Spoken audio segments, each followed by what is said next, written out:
새날을 여는 새벽 말씀 나눔입니다. 오늘은 2023년 10월 31일 화요일이고 말씀을 전하는 저는 강민 목사입니다. 오늘 우리가 함께 나눌 말씀은 어제 함께 나눴던 사도행전 9장 19절에서 31절까지 말씀을 다시 한번 보겠습니다. 사도행전 9장 19절에서 31절입니다. 음식을 먹음에 강건하여지니라. 사울이 다메섹에 있는 제자들과 함께 며칠 있을새 즉시로 각 회당에서 예수가 하나님의 아들이심을 전파하니 듣는 사람이 다 놀라 말하되 이 사람이 예루살렘에서 이 이름을 부르는 사람을 멸하려던 자가 아니냐.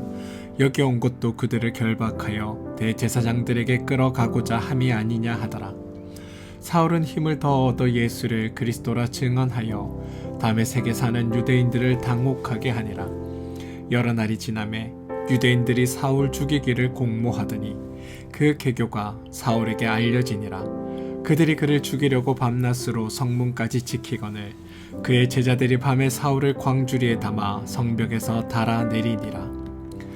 사울이 예루살렘에 가서 제자들을 사귀고자 하나 다 두려워하여 그가 제자됨을 믿지 아니하니 바나바가 데리고 사도들에게 가서 그가 길에서 어떻게 주를 보았는지와 주께서 그에게 말씀하신 일과 다메섹에서 그가 어떻게 예수의 이름으로 담대히 말하였는지를 전하니라. 사울이 제자들과 함께 있어 예루살렘에 출입하며 또 주 예수의 이름으로 담대히 말하고 헬라파 유대인들과 함께 말하며 변론하니 그 사람들이 죽이려고 힘쓰거늘 형제들이 알고 가이사랴로 데리고 내려가서 다소로 보내니라. 그리하여 온 유대와 갈릴리와 사마리아 교회가 평안하여 든든히 서가고 주를 경외함과 성령의 위로로 진행하여 수가 더 많아지니라. 사도행전 9장 19절에서 31절 말씀입니다. 성경은 본질적으로 하나님을 계시하는 책입니다. 그렇다면 성경의 사건들은 우선적으로 그 사건 자체를 중요하게 여기기보다 그 사건을 통해 하나님이 어떤 분인지를 알리는 것, 여기에 초점이 맞추어져 있습니다. 그리고 이것이 성경의 본질입니다. 왜냐하면 그 사건은 어차피 하나님이 주도적으로 진행하실 것이기 때문입니다. 따라서 믿는 우리에게 중요한 것은 하나님을 알고 하나님을 배우고 하나님의 말씀대로 살면서 하나님이 주신 은혜와 복을 누리며 사는 것, 이게 우리에게 중요한 겁니다. 또 그러한 관점에서 말씀이 전해지다 보니 하나님께서 행하시는 사역의 공통점도 발견하게 됩니다. 뭐냐 하면 우리가 생각하기에 가능한 될 만한 사건이 아니라 우리가 생각하기에 불가능하다고 여겨지는 사건들이 생기고 가능한 자격 있는 사람이 아니라 무능해 보이는 사람이 쓰임을 받고 효과적인 방법이 아니라 미련해 보이는 방법이 적용된다는 겁니다. 그렇게 불가능한 사건이 무능한 사람에 의해 미련해 보이는 방법으로 이루어지는 것, 이게 하나님이 하시는 사역의 공통점입니다. 또 그렇게 이루어질 때 이것이 하나님이 하신 것이 분명하다고 증거될 수 있습니다. 이러한 관점이 사울 사건에도 등장합니다. 하나님이 사울을 부르셨는데 직접 보냄을 받은 아나니아도 망설이고 당시 주축 세력인 제자들도 사울의 회심을 믿지 않습니다. 이러한 제자들의 모습과 극명하게 대조되어 등장하는 사람이 오늘 한 명 있습니다. 바로 그가 바나바입니다. 사도행전 4장 36절에 바나바에 대한 소개가 시작됩니다. 구브로에서 난 레위족 사람이 있으니 그 이름은 요셉이라. 사도들이 일컬어 바나바라 번역하면 위로의 아들이라 하니 그가 밭이 있음에 팔아 급값을 가지고 사도들의 발 앞에 두니라. 여기에 나와 있는 표현대로라면 바나바는 12제자가 아닙니다. 그렇다고 예루살렘에서 주류 세력에 속한 사람도 아닙니다. 그리고 집사로 선발된 사람도 아닙니다. 그런데 12제자보다 주류 세력보다 집사로 선발된 사람보다 더 실제적인 일을 하고 있습니다. 사실 제자들 중 누구 한 사람도 자신이 가지고 있던 물질을 내놓았다라는 기록이 없습니다.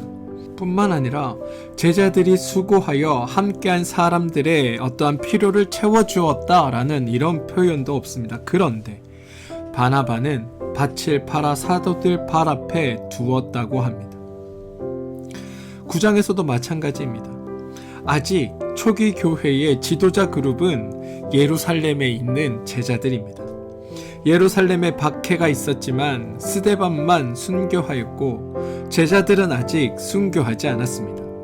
또 박해가 있자 다른 사람들은 모두 예루살렘을 떠났지만 제자들은 여전히 예루살렘에 남아 있습니다. 제자들이 순교한 것은 12장부터 등장합니다. 그러므로 12제자의 영향력과 지도력이 아직은 매우 곤고하게 건재하게 그 예루살렘 교회에 남아 있는 겁니다.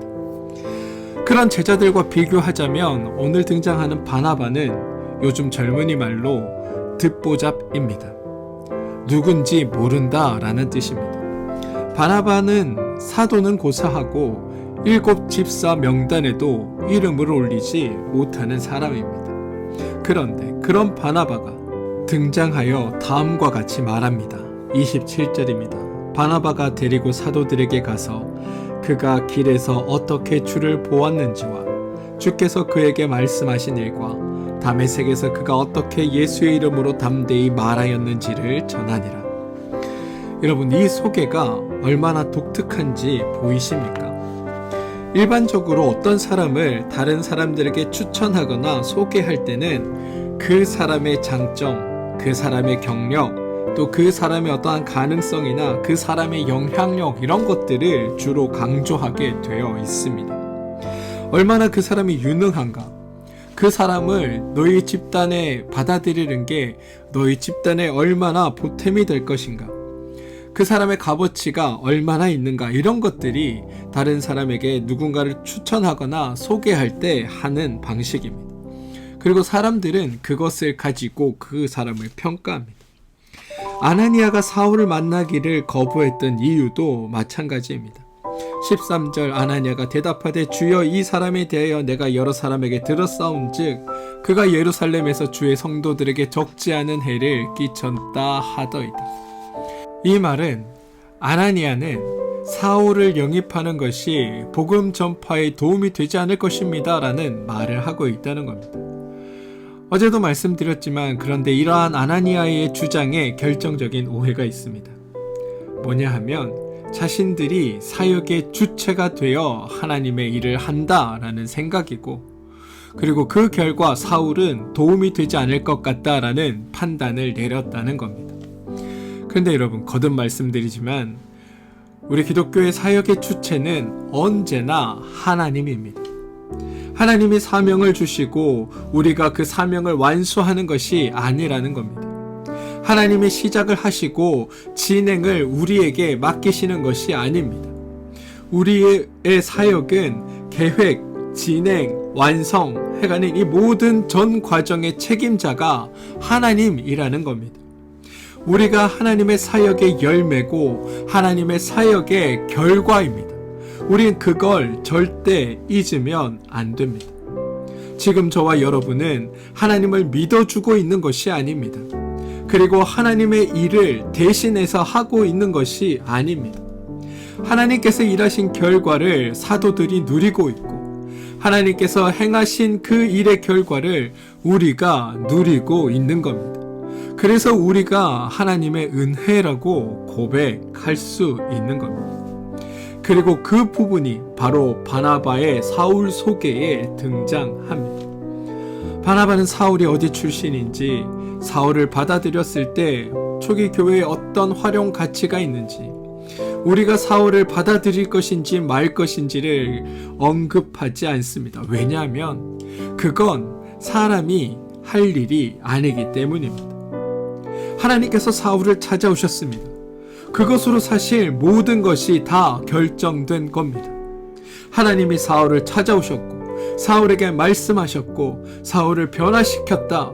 이것 말고 무엇이 더 필요하다는 말입니까? 사울의 과거, 사울의 현재, 사울의 미래를 우리가 왜 따져야 합니까? 사울의 경력이나 비전을 왜 우리가 점검해야 합니까? 사울의 수용 여부를 우리가 무슨 권한으로 결정한다는 말입니까? 언제부터 우리가 하나님의 일하심을 결정했나요? 바나바가 한 것은 그가 길에서 어떻게 주를 보았는지와 주께서 그에게 말씀하신 일을 대신 말한 것뿐입니다. 바나바가 말한 것의 핵심은 하나님이 이를 사도로 세우셨습니다. 하나님이 하셨습니다. 그러니 여러분, 그것으로 족한 것 아닙니까? 다른 무엇이 더 필요하단 말입니까? 라는 질문을 던지고 있다는 겁니다. 이 말을 하고 있다는 겁니다. 다행스럽게도 이 바나바의 중재로 사울이 제자들과 함께 할 수 있게 되었습니다.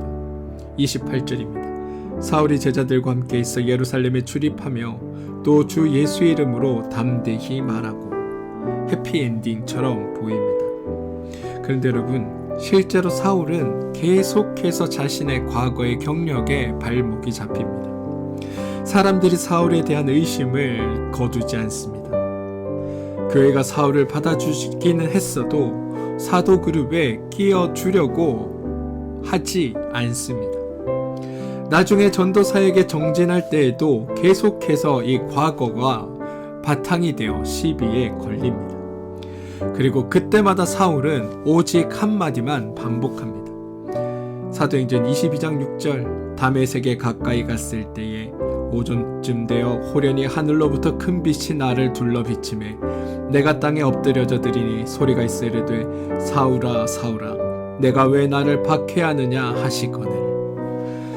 바울은 사도행전 후반부터 교회의 중책을 맡고 있음에도 불구하고, 초기 교회에서 영향력을 크게 발휘하고 있음에도 불구하고 자신의 과거를 지우거나 숨기려 하지 않습니다. 자신이 부름받은 그 사건에는 예수님이 하신 중요한 말씀이 있습니다. 하나는 사울아 사울아 내가 어찌 나를 박해하느냐 입니다.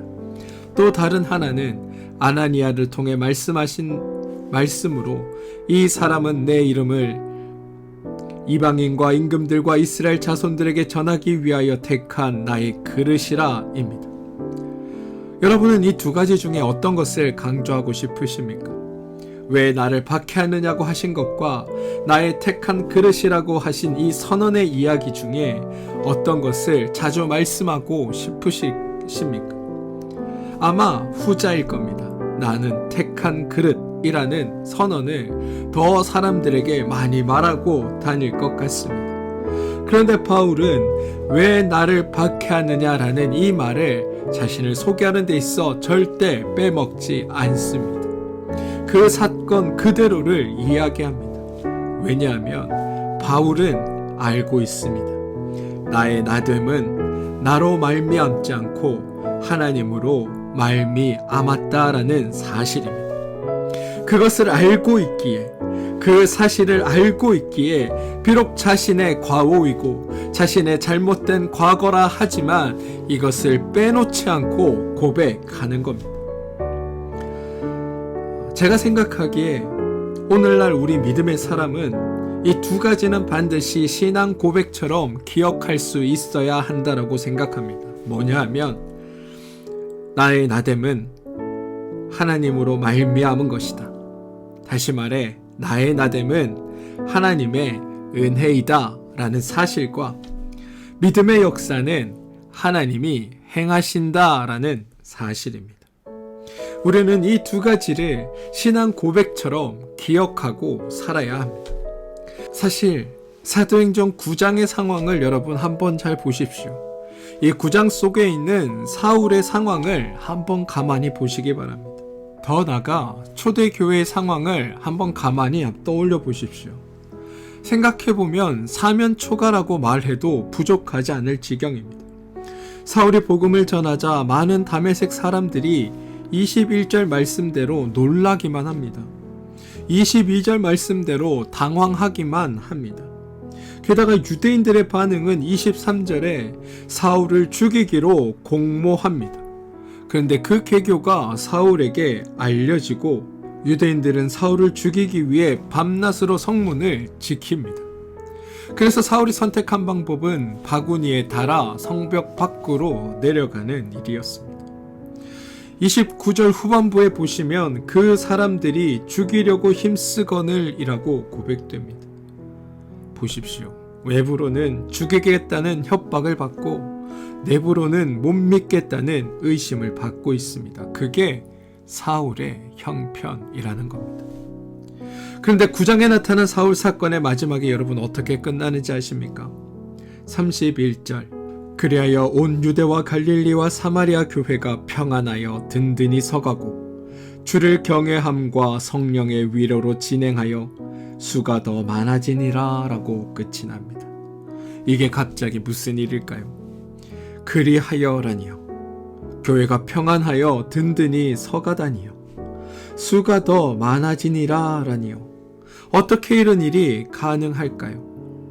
상황과 형편은 사면 초가에 어떻게 해야 할지 모를 지경인데 성경은 교회가 평안하고 든든히 서간다라고 말합니다. 수가 더 많아졌다고 고백합니다. 왜냐하면 이 모든 역사가 하나님으로부터 일어나는 일임을 말하고 있기 때문입니다. 사랑하는 성도 여러분, 우리의 삶이 이렇습니다. 갈 길 없고 막막하고 답답하고 꽉 막혀 아무것도 할 수 없을 것 같지만 하나님의 손에서 하나님의 일하심으로 하나님이 이루어 가시는 게 우리의 삶입니다.